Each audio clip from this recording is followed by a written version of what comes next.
To begin using inventory in QuickBooks Online, first you have to turn on some settings. Let's do that by opening the gear icon and then choosing Account and Settings. Your inventory settings are under Sales, Products, and Services. To enter your first inventory item, you have to turn on Track Inventory Quantity on Hand and then click Save and Done.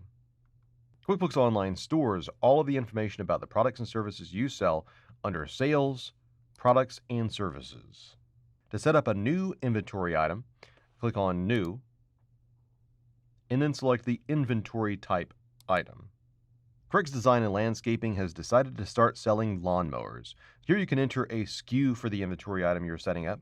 SKU stands for Stock Keeping Unit, and this is a unique number that you assign to a product or service that you sell, which can be listed on invoices just for your own reference or also for the reference of your customers if you wish for them to see it.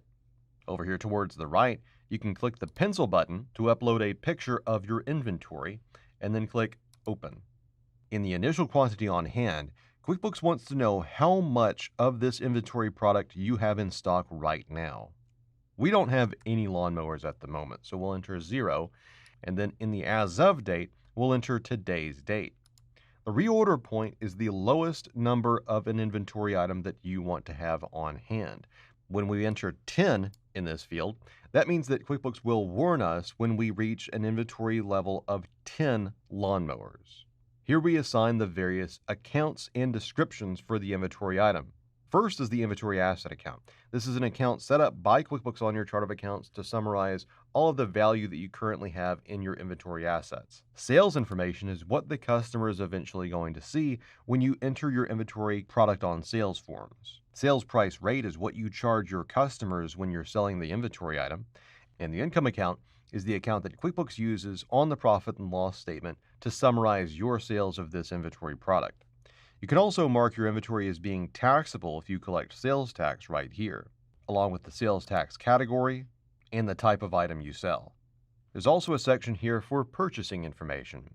When we send purchase orders to our vendors to buy this inventory, this is what the vendor will see.